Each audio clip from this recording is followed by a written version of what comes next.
5 anggota DPR RI periode 2024 hingga 2029, yakni Ahmad Sahroni, Nafa Urbah, Eko Patrio, Uya Kuya, dan Adis Kadir telah resmi dinonaktifkan oleh partai masing-masing dan tidak lagi menerima gaji maupun tunjangan sebagai anggota dewan.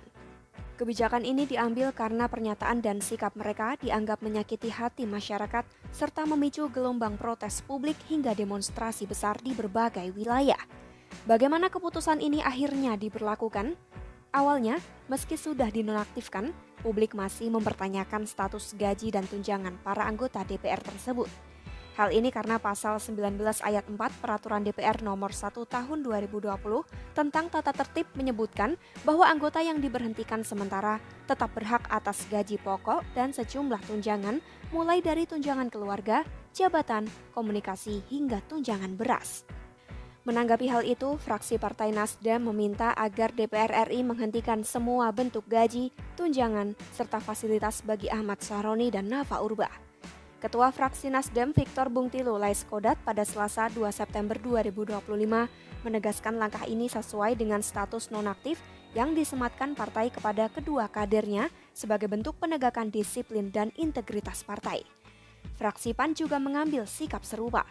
Ketua fraksi PAN Putri Zulkifli Hasan pada Rabu 3 September 2025 menyatakan pihaknya mengajukan penghentian gaji, tunjangan, dan fasilitas bagi Eko Patrio serta Uya Kuya yang juga telah dinonaktifkan. Menurutnya, kebijakan itu merupakan bentuk tanggung jawab partai dalam menjaga transparansi dan kepercayaan publik. Sementara itu, Ketua fraksi Golkar Muhammad Sarmuji tidak mengajukan permintaan khusus ke DPR. Namun, ia menilai penghentian gaji dan tunjangan bagi Adis Kadir sudah menjadi konsekuensi wajar dari status nonaktifnya sebagai anggota DPR. Ketua Mahkamah Kehormatan Dewan (MKD) DPR, Nazaruddin Dekkam, kemudian mengirim surat resmi ke Sekretariat Jenderal DPR untuk menghentikan pembayaran gaji dan tunjangan kepada anggota yang dinonaktifkan. Sekjen DPR RI Indra Iskandar membenarkan pihaknya telah menerima surat dari MKD dan meneruskannya kepada pimpinan DPR. Menurutnya, pimpinan DPR menyetujui permintaan tersebut dan Sekjen siap melaksanakan keputusan penghentian gaji serta tunjangan bagi anggota nonaktif. Meski begitu, Indra belum memastikan apakah penghentian hak keuangan itu berlaku permanen atau hanya sementara. Ia menegaskan pihaknya hanya menjalankan keputusan yang sudah diambil pimpinan DPR. Dekkam menjelaskan kebijakan penghentian gaji dan tunjangan ini tidak terbatas pada 5 anggota DPR yang sudah disebutkan. Jumlah anggota yang terkena kebijakan serupa bisa bertambah tergantung laporan partai masing-masing. MKD akan terus mendalami kasus dan menindaklanjutinya dengan langkah serupa.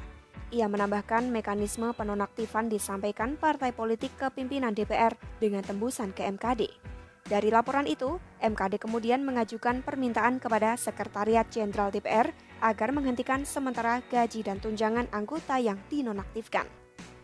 Sebelumnya, tunjangan anggota DPR menjadi sorotan publik, salah satunya tunjangan rumah senilai 50 juta rupiah. Respon sejumlah anggota DPR terhadap kritik dari masyarakat justru dianggap memperkeruh suasana.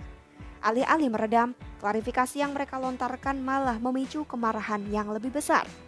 Ucapan-ucapan tersebut menyulut emosi masyarakat hingga memicu aksi demonstrasi di berbagai daerah termasuk di depan gedung DPR. Situasi makin memanas setelah insiden mobil taktis Brimob menabrak seorang pengemudi ojek online di Jakarta.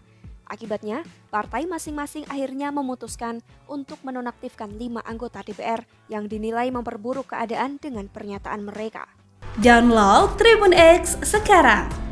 Menghadirkan lokal menjadi Indonesia.